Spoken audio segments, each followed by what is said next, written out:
Welcome, Sagittarius, to your weekly Sidereal Astrology forecast for March 14th to the 20th of 2016.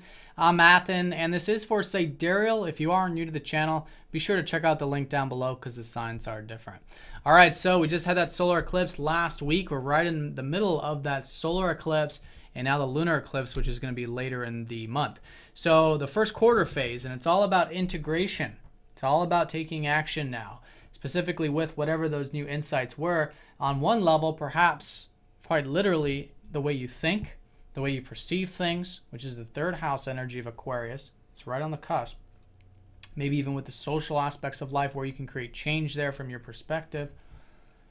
And even maybe involving siblings or peers on an everyday level. Basically anything that is in your immediate environment or that is a mutual, even keel sort of relationship, like equals, like peers. Okay, and siblings. That's what the third house is about. So synergizing for some of you could be what the marketplace, could be business. For others, it might be a relationship with your peers. It could be reading, writing, all of that stuff that is involving the synergy of your communication or the synergy of your mind is really good to reflect on. It's really good to make change with in that way, specifically with the past, where in the past has there been maybe an over-under extreme with the mind, over-under extreme with the communication or daily things. And in that way, you're gaining insight about it, and it can be balanced. Now, on the other level, it's involving home and family or your roots. Maybe your health for some of you, where you can make change in those areas, particularly your perspective on those areas, which always is needing to come first. First, we must change our perspective.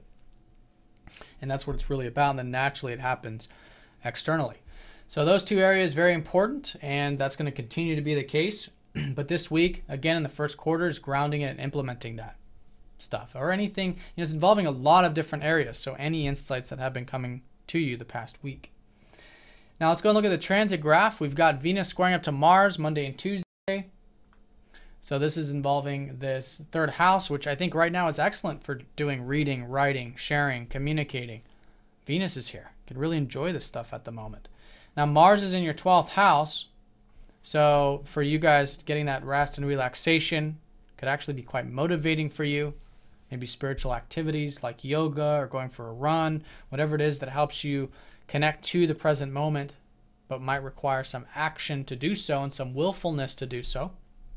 And that's been Saturn really helping you structure that spirituality in a grounded and disciplined way, really understand more about yourself and your psyche, your deep spiritual self. So in either case, with this motivation that you could have to maybe connect with spiritual things or get some rest and relaxation, remembering to integrate that with the mind and see where you can perhaps enjoy the reading and writing, and that can actually be something constructive that you can do that can help you understand more about your spiritual self. So just journaling or dream journaling or something like that. It's great to work on these things involving how you can understand more about your spiritual side and how you can spiritualize and have more presence with your mind, with your communication and stuff. So that's at the very early of the part of the week. Mercury is going to be opposing up to your ruler Jupiter. So there is this perhaps more mercurial energy anyways. You guys could be maybe wanting to learn more, read more, write more. It could be quite optimistic in that sense.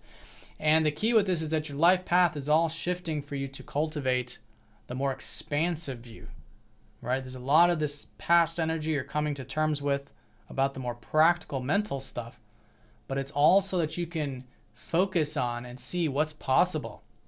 What is your horizons?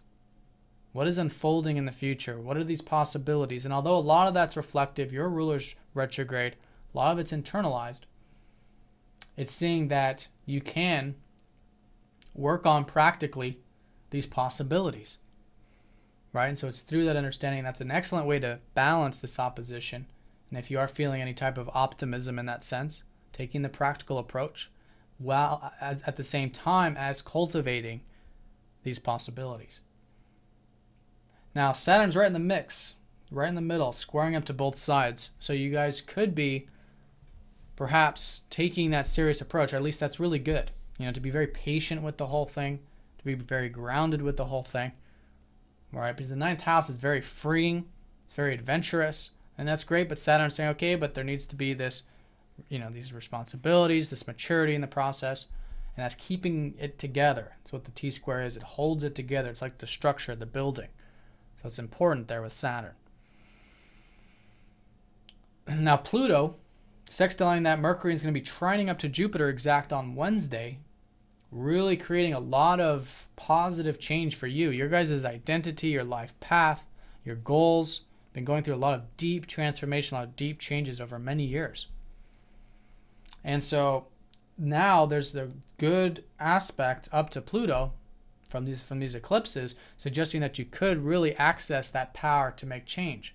Of course, you got to will yourself. You got to take action. That's what the first house is all about. You got to search yourself, draw that line, and say you're going to make change. But here you've got the support with the intention.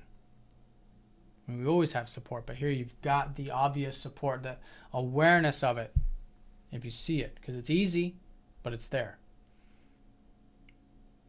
So with all this transformational stuff, Pluto is really helping us make change in our life. I think that can be very supportive, so you can really tap into that adventurous spirit, see what's possible in life, and make change with those things. Now, Thursday, Mercury is going to be going over that south node and Chiron. So there is this healing taking place, maybe with relationships, maybe with your career stuff. So it's good to be open to learning about that. But on a more important note, there's a lot of things about the past that you might be coming to terms with or changing. Again, your perspective on relationships or your career. And that can, again, lead to a strong foundation and a strong understanding of what can be changed with the mind, with the emotions. What can be changed with your perspective on relationships or your career or legacy. And that healthiness, that change, is to all bring it back into balance so that you can tap into that more adventurous spirit consciously while doing the work with these foundational areas of your life. Now, over the weekend, Venus is going to be conjoining up to Neptune. So there is this dreamy kind of energy over the weekend. In fact, on some level, this is a benefic going over Neptune, so it can really actualize the connections in our life. For you, I think you can enjoy maybe some easygoingness around the everyday daily tasks, since Venus rules your sixth, maybe with friends or groups or organizations this weekend. And it's all, again, about finding the flow, allowing that awareness to come with your mind. Neptune in the third house has been showing you the importance of having that extra presence, that extra awareness with the everyday things, with yourself, with your mind, with your communications. And in fact, by letting go, by having faith, by surrendering, there is that peace. There is that presence. And that's what comes naturally. And I think you can enjoy a lot of this. Again, you can enjoy all that communicative, mental, reading, writing stuff perhaps over the weekend. And I think that could even further help you connect to that now moment.